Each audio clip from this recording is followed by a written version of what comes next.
ลองจินตนาการภาพนี้นะครับตอนนี้เวลาตีหนึ่งกว่าๆแสงไฟในห้องปิดมืดสนิทเลย มีแค่แบบแสงสีฟ้าจากหน้าจอสมาร์ทโฟนที่สว่างวาบสะท้อนใบหน้า นิ้วก็กำลังไถหน้าจอไปเรื่อยอือฮึๆ แล้วจู่ๆเราก็ไปเห็นสตอรี่ของเพื่อนกลุ่มหนึ่งครับกำลังปาร์ตี้กันอย่างสนุกสนานเลย หรืออาจจะเห็นอินฟลูเอนเซอร์คนโปรดกำลังแกะกล่องรีวิวสินค้าที่ทุกคนบอกว่าของมันต้องมี วินาทีนั้นเองครับ มันเกิดความรู้สึกแบบวูบหงในช่องท้อง หายใจไม่ทั่วท้อง ใช่ค่ะ มันจะรู้สึกกระวนกระวายใจเนาะถูกต้องครับ มันกระวนกระวายอย่างประหลาดเลย ราวกับว่าเรากำลังพลาดอะไรบางอย่างที่สำคัญมากๆไปในชีวิต คือมันเป็นความรู้สึกที่รุนแรงแล้วก็จับต้องได้ชัดเจนมากเลยล่ะค่ะและที่น่าสนใจก็คืออาการนี้เนี่ยมันไม่ได้เกิดขึ้นแค่กับคนไม่กี่คนนะคะ แต่มันกลายเป็นปรากฏการณ์ทางจิตวิทยาที่แบบเกิดขึ้นกับคนแทบจะทั่วโลกไปแล้วในยุคนี้ค่ะใช่เลยครับ จากกองเอกสารงานวิจัย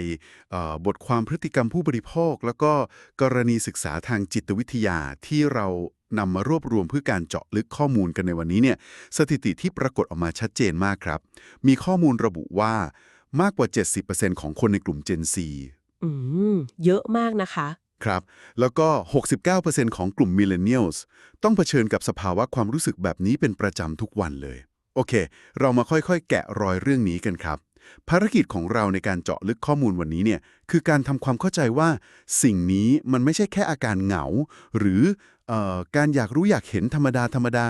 แต่มันคือกลไกระดับฮาร์ดแวร์ของสมองเลย เป็นร่องรอยทางวิวัฒนาการ อ่ะฮะ และที่สำคัญครับ มันกลายเป็นอาวุธทางจิตวิทยาที่แบบถูกนำมาใช้ในกลยุทธ์ทางการตลาดอย่างแยบยลซึ่งส่งผลต่อการตัดสินใจทางการเงินอย่างมหาศาลเลย คือสิ่งที่เรากำลังจะชำแหละกันจากแหล่งข้อมูลทั้งหมดนี้นะคะ มันมีชื่ออย่างเป็นทางการว่า FOMO หรือความกลัวที่จะพลาดโอกาสนั่นเองค่ะ ซึ่งถ้าเราย้อนกลับไปดูบริบททางจิตวิทยานะคะ สิ่งที่น่าหลงไหลในเรื่องเนี้ยก็คือคำนี้เนี่ยมันหลุดพ้นจากการเป็นแค่แบบแสแลงอินเทอร์เน็ตไปนานแล้วค่ะ อ๋อ มันถูกบรรจุเป็นคำทางการแล้วเหรอครับ ใช่ค่ะ มันถูกบรรจุลงในพจนานุกรมออกซฟอร์ดตั้งแต่ปี 2013 เลยนะคะ นักวิจัยเขานิยามสภาวะโฟโมไว้ว่า เป็นความวิตกกังวลที่แผ่ซ่านค่ะ มันคือความรู้สึกกังวลอย่างต่อเนื่อง แล้วก็กัดกินจิตใจว่าคนอื่นๆกำลังได้รับประสบการณ์ที่คุ้มค่ากว่า มีความสุขกว่า อือฮึ หรือว่ากำลังได้รับโอกาสที่ดีกว่า ในขณะที่เราไม่ได้อยู่ตรงนั้นเพื่อมีส่วนร่วมด้วยนะคะ ความวิตกกังวลที่แผ่ซ่าน โหฟังดูเป็นคำที่เอ่ออธิบายความรู้สึกตอนตีหนึ่งเมื่อกี้ได้เห็นภาพที่สุดแล้วครับ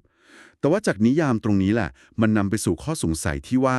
ทำไมร่างกายและก็สมองเนี่ยถึงต้องตอบสนองรุนแรงขนาดนี้ด้วยครับ อืมนั่นสิคะ ยานเตือนภัยเพื่อเอาชีวิตรอดในยุคหินนะครับที่เอาไว้เตือนเวลาเสือเขี้ยวดาบจะบุก ใช่ๆเห็นภาพเลยค่ะ แต่ไอ้ระบบเตือนภัยเนี้ยดันมารวนแล้วก็ส่งเสียงดังลั่นไปทั่วห้างสรรพสินค้ายุคปัจจุบัน หรือแบบดังขึ้นมาเพียงเพราะเห็นคนอื่นเช็คอินร้านกาแฟ แล้วทั้งหมดนี้มันหมายความว่ายังไงล่ะครับ สมองของเราเกิดอาการรวนไปชั่วขณะจริงๆหรือเปล่า เอาจริงๆ คือไม่ได้รวนเลยสักนิดเดียวค่ะ สมองกำลังทำงานได้อย่างสมบูรณ์แบบตามหน้าที่ที่แบบที่มันถูกโปรแกรมมาตั้งแต่หลายหมื่นปีที่แล้วต่างหากค่ะ เดี๋ยวนะครับสมบูรณ์แบบเหรอครับทั้งที่เรากระวนกระวายเนี่ยนะใช่ค่ะ คือถ้าเราเจาะลึกเข้าไปในหลักประสาทวิทยาศาสตร์นะคะ สมองของมนุษย์เราไม่ได้ถูกออกแบบมาเพื่อแบบความฉลาดทางการเงิน หรือเพื่อการใช้เหตุผลอันซับซ้อนเป็นอันดับแรกนะคะ แต่มันถูกออกแบบมาเพื่อการอยู่รอดค่ะ อ๋อเน้นรอดไว้ก่อน หรือ social exclusion มันไม่ได้หมายถึงแค่ความเหงา แต่มันหมายถึงอันตรายถึงชีวิตเลยนะคะ ก็จริง เพราะถ้าอยู่คนเดียวก็อาจจะโดนสัตว์ป่ากินได้ ใช่ค่ะ การถูกทิ้งให้อยู่คนเดียวแปลว่าไม่มีคนช่วยหาอาหาร ไม่มีคนช่วยระวังภัยตอนนอนหลับ ดังนั้นความกลัวที่จะพลาดการมีส่วนร่วมกับฝูง มันเลยเป็นระบบนิรภัยตามธรรมชาติที่แบบฝังรากลึกมากๆค่ะ อ๋อ แปลว่าลึกๆแล้วในระดับจิตใต้สำนึกเนี่ย สมองจะแปลความหมายของการถูกทิ้งไว้ข้างหลัง ให้เท่ากับความตายอย่างนั้นเลยสิครับ ถูกต้องอย่างยิ่งเลยค่ะ และเมื่อมนุษย์ในยุคปัจจุบันนะคะ ต้องมาเผชิญกับสิ่งเร้าที่กระตุ้นโฟโมเนี่ยอย่างเช่นแบบการเห็นภาพชีวิตที่สมบูรณ์แบบของคนอื่นผ่านหน้าจอ สมองส่วนที่เรียกว่าอะมิกดาลาซึ่งทำหน้าที่ประมวลผลอารมณ์ความกลัว จะถูกจุดระเบิดให้ทำงานทันทีเลยค่ะ ทำงานยังไงครับ บังคับให้เรากดไลค์เหรอ ไม่ใช่แค่นั้นค่ะ มันจะสั่งการกลไกแบบสู้หรือหนีหรือที่เรียกว่า fight or flight ออกมาเลย ภาวะนี้ในทางวิทยาศาสตร์เรียกว่า amygdala hijack ค่ะ หรืออธิบายง่ายๆ คือการที่สมองส่วนอารมณ์เข้ายึดอำนาจการควบคุมเบ็ดเสร็จเลย โอ้โห ยึดอำนาจเลย ใช่ค่ะ และหน้าที่แรกของมันก็คือการไปกดทับการทำงานของ prefrontal cortex ซึ่งเป็นแบบสมองส่วนหน้าที่รับผิดชอบเรื่องการคิดวิเคราะห์อย่างเป็นเหตุผลและตรรกะต่างๆ เอาไว้ค่ะ มีหน้าแหละครับ เวลาที่เกิดอาการกลัวของหมด หรือกลัวพลาดอะไรสักอย่าง เหตุผลถึงปลิวหายไปหมดเลย เพราะโดนไฮแจ็คระบบตรรกะไปนี่เอง มันเหมือนโดนตัดสายเบรกเลยนะครับเนี่ย เปรียบเทียบได้ดีมากค่ะ เหมือนโดนตัดสายเบรกจริงๆ และข้อมูลที่น่าสนใจแล้วก็น่ากังวลไปพร้อมๆ กันจากงานวิจัยที่เรามีก็คือ ผลกระทบนี้มันไม่ได้เกิดขึ้นแค่ชั่วคราวแล้วก็หายไปนะคะ อ้าว มันอยู่ถาวรเหรอครับ คือมีการสแกนสมองแล้วพบว่าคนที่มีภาวะโฟโมสูงเป็นประจำเนี่ยจะมีการเปลี่ยนแปลงทางโครงสร้างกายภาพเลยทีเดียวค่ะ โอ้โห เปลี่ยนโครงสร้างสมองเลย ใช่ค่ะ โดยปริมาณเนื้อสีเทาหรือ gray matter ในสมองส่วนที่เรียกว่า striatum จะลดลงค่ะ ซึ่งสมองส่วนนี้เนี่ยมันมีอิทธิพลโดยตรงต่อระบบการให้รางวัล การยับยั้งชั่งใจแล้วก็การควบคุมนิสัยค่ะ อืม เมื่อเนื้อสีเทาบริเวณนี้ลดลงนะคะ ความสามารถในการเบรกตัวเองหรือแบบห้ามใจจากสิ่งเร้าภายนอก ก็ย่อมลดทอนประสิทธิภาพตามไปด้วยค่ะ โห นี่คือการเปลี่ยนแปลงทางฮาร์ดแวร์ของสมองเลยนะครับ ไม่ใช่แค่อารมณ์ชั่ววูบที่จัดการได้ด้วยการสูดหายใจลึกๆแล้วนะ ใช่ค่ะน่ากลัวมาก พอเราได้เห็นภาพชัดเจนว่าระบบปฏิบัติการในหัวมีช่องโหว่ทางวิวัฒนาการ แล้วก็พร้อมจะถูกไฮแจ็คได้ง่ายดายขนาดนี้เนี่ย มันก็นำไปสู่ข้อสังเกตต่อไปครับ ถ้าระบบของเรามันอ่อนไหวต่อความรู้สึกขาดแคลนขนาดนั้น พวกเทคนิคการขายแบบลดราคาช่วงสั้นๆ อ่าฮะ พวก flash sale ใช่ไหมคะ ใช่ครับ พวกแฟลชเซลที่มีเวลานับถอยหลังกระพริบๆสีแดง หรือแบบป้ายที่ชอบบอกว่าเหลือ 2 ชิ้นสุดท้าย หรือมีคนกำลังดูสินค้านี้อยู่ 15 คน อะไรแบบเนี้ยสิ่งเหล่านี้มันไม่ใช่แค่กลยุทธ์กวนใจหรือสร้างสีสันเฉยๆ แน่ๆ แต่มันคือความจงใจที่จะแฮ็กเข้าอะมิกดาลาของเราโดยตรงเพื่อเจาะระบบป้องกันเลยถูกไหมครับ หากเราเชื่อมโยงสิ่งนี้กับภาพใหญ่นะคะ จะเห็นเลยว่านักการตลาดแล้วก็ผู้สร้างแพลตฟอร์มต่างๆ เนี่ยเขาเข้าใจกลไกประสาทวิทยาศาสตร์นี้อย่างลึกซึ้งเลยค่ะ คือเขารู้ทันสมองเรา ใช่ค่ะ และพวกเขาก็นำสิ่งที่เรียกว่าทฤษฎี loss aversion หรือความเกลียดชังความสูญเสีย มาใช้เป็นเครื่องมือหลักเลย ทฤษฎีนี้อธิบายว่าโดยธรรมชาติแล้วมนุษย์จะรู้สึกเจ็บปวดจากการสูญเสียสิ่งที่มีโอกาสครอบครอง มากกว่าความสุขที่จะได้รับจากสิ่งนั้นถึง 2 เท่าเลยนะคะ 2 เท่าเลยครับ ใช่ค่ะ ลองนึกภาพแบบการทำเงินหาย 1,000 บาท กับการเดินเก็บเงินได้ 1,000 บาทดูสิคะ ความหงุดหงิดตอนทำเงินหายเนี่ยมันจะฝังใจยาวนานกว่ามากเลย จริงด้วยครับ เก็บเงินได้แป๊บเดียวก็ดีใจเสร็จแล้ว แต่เงินหายนี่บ่นไป 3 วัน นั่นแหละค่ะ การสร้าง scarcity effect หรือการทำให้รู้สึกว่าของมีจำกัดกำลังจะหมดเวลากำลังจะพลาดโอกาสเนี่ยมันคือการแบบเตะสกัดการทำงานของสมองส่วนเหตุผลทิ้งไปในเสี้ยววินาทีเลยค่ะ คือไม่ต้องมานั่งคำนวณความคุ้มค่าเลยแล้ว ปล่อยให้สัญชาตญาณเอาตัวรอดทำงานล้วนๆเลย ใช่ค่ะ เมื่อความรู้สึกขาดแคลนเข้าครอบงำนะคะ เราจะไม่ได้ตั้งคำถามพื้นฐานอย่างแบบ ของชิ้นนี้จำเป็นกับชีวิตเราแค่ไหนอีกต่อไปแล้วค่ะ อือหือ แต่สมองจะสวิชไปโฟกัสแค่คำถามเดียวคือ เราจะยอมทนความเจ็บปวดจากการสูญเสียโอกาสที่จะได้ของชิ้นนี้ไปหรือเปล่า โห ซึ่งจุดประสงค์ของการตั้งคำถามมันต่างกันอย่างสิ้นเชิงเลยนะครับ ต่างกันมากค่ะ และเพื่อยืนยันถึงอานุภาพของการแฮ็กสมองวิธีนี้นะคะ แหล่งข้อมูลของเรามีสถิติที่น่าตกใจระบุว่า 95% ของการตัดสินใจซื้อที่ถูกกระตุ้นด้วยภาวะโฟโมเนี่ยคือการตัดสินใจที่ไร้เหตุผลค่ะ และมักจะจบลงที่การซื้อสิ่งที่ไม่ได้ตอบโจทย์การใช้งานจริงในชีวิตประจำวันเลย 95%เลยนะ แทบจะเรียกว่าเป็นการแบบถูกหลอกให้ตัดสินใจเลยก็ว่าได้นะครับ ตรงนี้แหละครับที่มันน่าสนใจสุดๆ เพราะถ้าเราขยับสเกลจากแค่เรื่องการช้อปปิ้งออนไลน์ซื้อเสื้อผ้าหรือแกดเจ็ตหลักร้อยหลักพัน อ่ะฮะ ไปเป็นอะไรที่ใหญ่กว่านั้น ใช่ครับ ไปสู่สเกลที่ใหญ่ขึ้นอย่างโลกของการตัดสินใจทางการเงิน หรือการลงทุนด้วยเงินเก็บทั้งชีวิตล่ะ ความกลัวที่จะตกขบวนของคนเพียงคนเดียวมันสามารถแพร่ระบาดแล้วก็ลุกลามใหญ่โตจนกลายเป็นปรากฏการณ์ระดับโลกอย่างแบบภาวะฟองสบู่ในตลาดทองคำหรือตลาดคริปโตได้อย่างไรกันครับ กลไกมันยังเหมือนเดิมไหม ในสเกลของตลาดทุนกลไกพื้นฐานยังเหมือนเดิมค่ะแต่มันถูกขยายผลให้รุนแรงขึ้นหลายร้อยเท่าเลยในเอกสารงานวิจัยของเรานะครับมีการอ้างอิงถึงข้อมูลจากคุณเจอรี่วอชจากองค์กรฟินราหรือองค์กรกำกับดูแลอุตสาหกรรมการเงินของสหรัฐค่ะ ค่ะ เขาว่ายังไงครับ เขาระบุไว้อย่างตรงไปตรงมาเลยนะคะว่า FOMO คือความผิดพลาดที่ใหญ่ที่สุดของนักลงทุนรายย่อยค่ะ กลไกของมันคือการเปลี่ยนความกังวลในระดับปัจเจกบุคคล ให้กลายเป็นพฤติกรรมหมู่ที่เรียกว่า herd behavior หรือพฤติกรรมการแห่ตามกลุ่มนั่นเองค่ะ อาการอุปทานหมู่ทางการเงินสินะครับแบบพอเห็นคนวิ่งก็ต้องวิ่งตามทั้งที่ยังไม่ได้รู้เลยว่าวิ่งหนีอะไรหรือวิ่งไปหาอะไร ใช่ค่ะ สิ่งที่เป็นตัวจุดชนวนอุปทานหมู่นี้ก็คือ มนุษย์เราสามารถประเมินและทนต่อความเสี่ยงได้ในระดับหนึ่งนะคะ แต่สิ่งที่เรามักจะทนไม่ได้อย่างเด็ดขาดเลยคือ การนั่งมองดูคนอื่นรอบตัวตั้งแต่เพื่อนบ้านเพื่อนร่วมงาน ไปจนถึงแบบคนแปลกหน้าในโลกออนไลน์กำลังทำกำไรแล้วก็รวยขึ้นเรื่อยๆอย่างง่ายดายค่ะ อืมในขณะที่เรายังย่ำอยู่กับที่ ถูกต้องค่ะ เมื่อภาพความสำเร็จของคนอื่นถูกฉายซ้ำๆผ่านฟีดข่าวเนี่ย มันจะไปกระตุ้นสัญชาตญาณความกลัวตายแบบดั้งเดิม จนทำให้เกิดการเก็งกำไรอย่างไร้เหตุผลค่ะ ผู้คนจะเริ่มแบบทุ่มเงินออมทั้งหมดเข้าไปในสินทรัพย์ที่ตัวเองไม่ได้ศึกษาพื้นฐานของมันเลย เพียงเพราะกลัวว่าจะตกรถค่ะ โอ้ซึ่งภาวะที่คนจำนวนมหาศาลทุ่มเงินซื้อพร้อมๆกันโดยไม่สนมูลค่าที่แท้จริงของสินทรัพย์เนี่ยแหละคือจุดเริ่มต้นของภาวะฟองสบู่ที่พองตัวอย่างรวดเร็วใช่ไหมครับ ใช่เลยค่ะ และแน่นอนว่ามันพร้อมที่จะระเบิดออกในที่สุดด้วย ฟังดูเหมือนการสร้างระเบิดเวลาจากแบบส่วนผสมของความโลภและความกลัวล้วนๆเลยนะครับ ทีนี้พอหลังจากที่ฟองสบู่แตกหรือ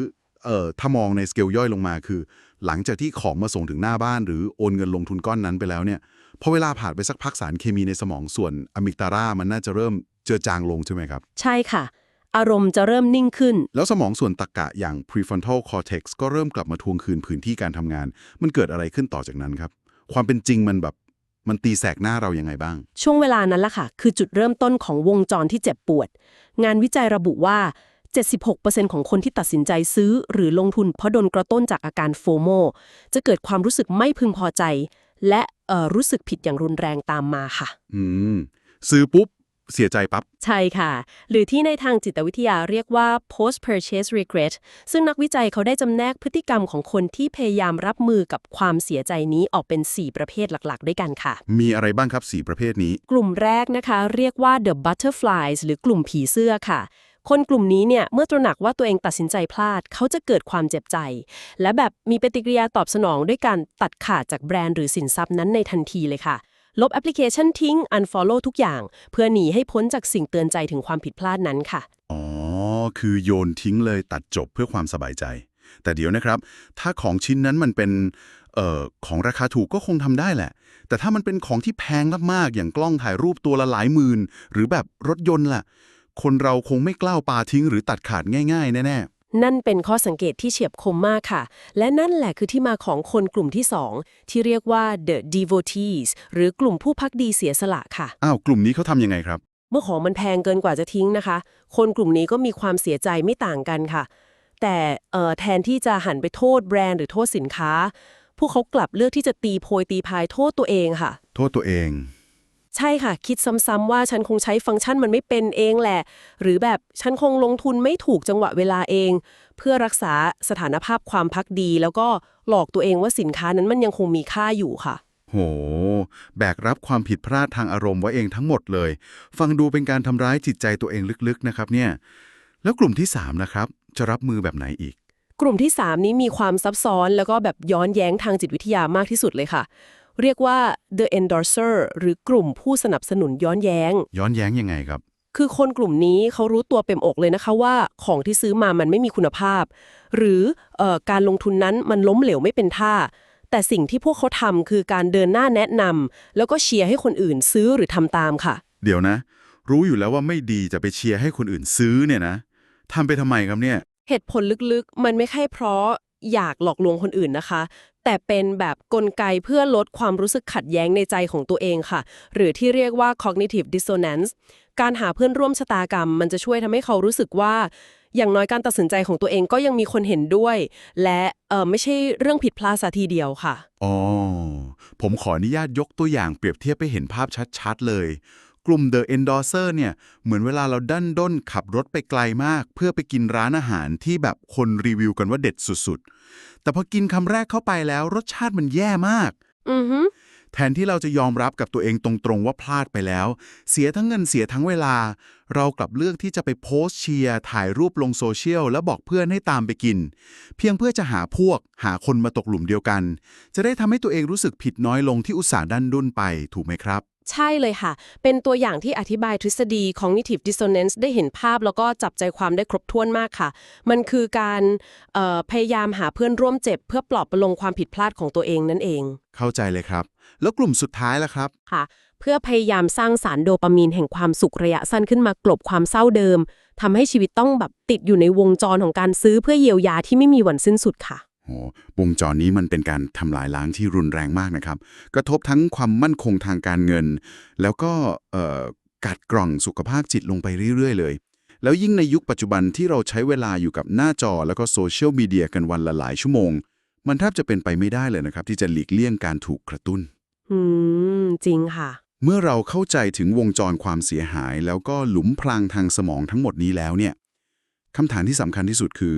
เราจะมีวิธีการป้องกันตัวเอง แล้วก็แบบดึงอำนาจในการตัดสินใจกลับคืนมาสู่สมองส่วนเหตุผลของเราได้อย่างไรบ้างครับ ทางออกที่นักจิตวิทยาแล้วก็นักประสาทวิทยาศาสตร์ในแหล่งข้อมูลของเราแนะนำร่วมกันนะคะ คือการสร้างภูมิคุ้มกันทางความคิดที่เรียกว่าโจโมค่ะ ซึ่งย่อมาจากความสุขในการพลาดโอกาส โจโม่เหรอครับ มันต่างจากโฟโมยังไงครับ มันไม่ใช่แค่สโลแกนเท่ๆนะคะ แต่มันคือการแบบพลิกมุมมองแบบถอนรากถอนโคนเลย มันเป็นความสุขและความสงบใจในการกลับมาเป็นผู้กำหนดจังหวะชีวิตตัวเองค่ะ ยอมรับอย่างภาคภูมิใจที่จะพลาดบางสิ่งที่เป็นกระแส เพื่อรักษาสิ่งที่สำคัญกว่าในชีวิตเอาไว้ โดยมีแนวทางปฏิบัติหรือวัคซีนป้องกัน 3 ข้อหลักๆค่ะ โอ้ มีวิธีปฏิบัติด้วย ข้อแรกคืออะไรครับ ข้อแรกคือการทำ time audit หรือการตรวจสอบเวลาที่ใช้ไปกับหน้าจออย่างจริงจังค่ะสำรวจว่าเราหมดเวลาไปกับแพลตฟอร์มไหนที่แบบกระตุ้นให้เกิดความรู้สึกเปรียบเทียบ หรือรู้สึกด้อยค่า จากนั้นดึงเวลานั้นกลับมาเพื่อทำสิ่งที่เรียกว่า deep work หรือการทำงานที่ต้องใช้สมาธิจดจ่ออย่างลึกซึ้ง โดยปราศจากการแจ้งเตือนรบกวนค่ะ ซึ่งเป็นช่วงเวลาที่สมองจะได้ฟื้นฟูตัวเอง เป็นการตัดไฟตั้งแต่ต้นลมเลยนะครับ ลดการปะทะกับสิ่งเร้าที่ไม่จำเป็น แล้วข้อที่2ล่ะครับ มีวิธีรับมือเวลาแบบเราถูกกระตุ้นไปแล้วไหม มีค่ะ ข้อที่ 2 คือกรอบป้องกันที่ทรงพลังที่สุดเมื่อโดนโจมตี นั่นคือการใช้กฎ 24 ชั่วโมงค่ะ เมื่อใดก็ตามที่แบบระบบความรู้สึกถูกกระตุ้นอย่างรุนแรงให้ซื้อของที่ไม่ได้อยู่ในแผนมาก่อน หรือเกิดความอยากกระโดดเข้าสู่วงการลงทุนตามกระแส ให้บังคับตัวเองอย่างเด็ดขาดเลยนะคะว่าจะต้องรอเวลาให้ครบ 1 วันเต็มๆ ก่อนที่จะตัดสินใจลงมือทำอะไรลงไป ส่วนตัวแล้วผมรู้สึกชื่นชมกฎ 24 ชั่วโมงนี้มากๆเลยนะครับ เพราะถ้ามองในมุมของชีววิทยา มันไม่ใช่แค่แบบคำแนะนำให้ใจเย็นๆ หรือนับ 1-10 แต่มันคือการซื้อเวลาในทางกายภาพจริงๆ เพื่อให้สมองส่วน prefrontal cortex ของเราได้รีบูตตัวเอง ฮะ ได้เดินทางกลับมาทวงคืนภูมิลัยควบคุม แล้วก็แบบประเมินสถานการณ์ด้วยเหตุและผลอย่างแท้จริง หลังจากที่ระบบเพิ่งถูกอะมิกดาลาไฮแจ็คแล้วก็เหยียบคันเร่งมิดไปเมื่อไม่กี่นาทีก่อน ถือเป็นกลไกที่สอดคล้องกับธรรมชาติของร่างกายมากเลยครับ ใช่เลยค่ะ การให้เวลากับร่างกาย คือการแก้ปัญหาที่ตรงจุดที่สุดเลย และสำหรับข้อที่ 3 นะคะ คือการฝึกฝนแนวคิดที่เรียกว่า satisficing ค่ะ satisficing คืออะไรครับ มันเป็นการผสมคำระหว่างความพึงพอใจ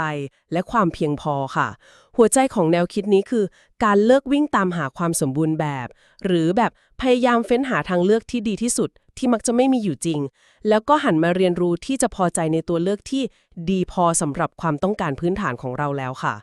อ๋อ คือไม่ต้องดีที่สุด แค่ดีพอก็โอเคละ ใช่ค่ะ ซึ่งการทำความเข้าใจเรื่อง satisficing นี้นะคะ มันนำเราไปสู่ข้อมูลเพิ่มเติมอีกประเด็นที่แนบมาในแหล่งข้อมูล ซึ่งเป็นเงาตามตัวที่แบบมักจะเกิดคู่กับ FOMO เสมอเลย นั่นคือสภาวะที่เรียกว่า FOBO ค่ะ หรือความกลัวที่จะพลาดทางเลือกที่ดีกว่า FOBO นี่คือยังไงนะครับ มันคือความกลัวอย่างสุดขีดค่ะว่าจะพลาดทางเลือกที่ดีกว่าไปหากรีบตัดสินใจทำให้คนคนหนึ่งแบบพยายามค้นหาข้อมูลเปรียบเทียบไม่หยุดหย่อนสไลด์ดูรีวิวไปเรื่อยๆจนเกิดอาการเป็นอัมพาตในการตัดสินใจหรือ analysis paralysis และสุดท้ายก็ไม่กล้าลงมือทำอะไรเลยค่ะ โอ้โฟโมนี่ก็น่ากลัวแล้วก็สร้างความเสียหายได้ไม่แพ้กันเลยนะครับเนี่ยเพราะแบบแทนที่จะได้ลงมือทำหรือได้เรียนรู้จากความผิดพลาด กลับกลายเป็นว่าต้องหยุดนิ่งอยู่กับที่เพราะโมวแต่ตามหาสิ่งที่ดีกว่าเสมอ ใช่ค่ะเสียโอกาสไปเลย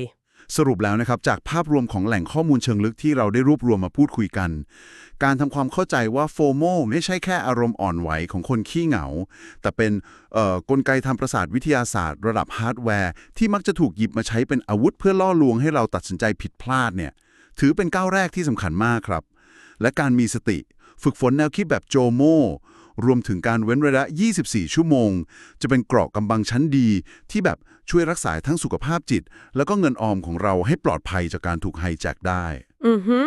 แน่นอนค่ะ และในเอกสารอ้างอิงชุดต่อไปที่เราจะนำมาวิเคราะห์เจาะลึกกันนะครับ เราจะหยิบยกประเด็นเรื่องโฟโมหรือแบบความกลัวที่จะพลาดทางเลือกที่ดีกว่า มาชำแหละกันอย่างละเอียดลึกซึ้งยิ่งขึ้น เพื่อให้เห็นถึงความซับซ้อนของอัมพาตทางการตัดสินใจนี้ครับ สิ่งนี้มันทำให้เกิดคำถามที่สำคัญแล้วก็น่าคิดต่อมากเลยนะคะสำหรับอนาคตที่กำลังจะมาถึง หากในวันนี้อาการโฟโมของเราถูกขับเคลื่อนด้วยแบบการบังเอิญเห็นภาพชีวิตด้านดีของผู้อื่น และโฟโมถูกขับเคลื่อนด้วยตัวเลือกที่ล้นหลามเกินพอดี ลองจินตนาการดูสิคะว่าจะเกิดอะไรขึ้นในอนาคตอันใกล้นี้ ในวันที่เทคโนโลยีปัญญาประดิษฐ์หรือ AI ล้ำหน้าไปจนถึงขั้นแบบสามารถเรียนรู้พฤติกรรมสแกนความรู้สึกนึกคิด โห ฟังดูน่ากลัวนะ ใช่ค่ะ แล้วมันก็จะคัดสรรเฉพาะโอกาสพิเศษที่คุณกำลังจะพลาด มาเสิร์ฟแบบเฉพาะเจาะจงรายบุคคลเลย เพื่อตั้งใจพุ่งเป้ากระตุ้นสมองส่วนสไตรอาตัมของแต่ละคนโดยเฉพาะค่ะ โอ้โห เป็นมุมมองที่ชวนให้ตั้งคำถามกับอนาคตจริงๆครับ ในวันที่แบบอัลกอริทึมอาจจะรู้จักจุดอ่อนในระบบประสาทของเราดีกว่าตัวเราเองซะอีก ภูมิคุ้มกันทางจิตใจของมนุษย์ หรือเกราะป้องกันอย่างจมโม่ที่เราพยายามสร้างกันอยู่เนี่ย จะยังแข็งแกร่งพอที่จะต้านทานการถูกเจาะระบบไหวหรือไม่ หรือท้ายที่สุดแล้ว มนุษย์อาจจะถึงจุดที่จำเป็นต้องพึ่งพาเทคโนโลยีให้มาแบบช่วยบล็อกการทำงานของเทคโนโลยีอีกที เพื่อปกป้องสมอง และก็วิจารณญาณที่หลงเหลืออยู่ของเราเอง เป็นเรื่องที่ต้องจับตาดูกันต่อไปเลยค่ะ ครับ ในครั้งต่อไปที่หน้าจอสมาร์ทโฟนสว่างวาบขึ้นมาในห้องที่มืดสนิท และแสงสีฟ้าเริ่มกระตุ้นให้เกิดความรู้สึกวุบหว่องในใจขึ้นมาอีกครั้งเนี่ยลองเก็บคำถามเหล่านี้ไปคิดทบทวนดูระหว่างที่รอให้กด 24 ชั่วโมงทำงานนะครับสำหรับการเจาะลึกข้อมูลในวันนี้พวกเราคงต้องฝากประเด็นทั้งหมดไว้เพียงเท่านี้ครับ สวัสดีครับ สวัสดีค่ะ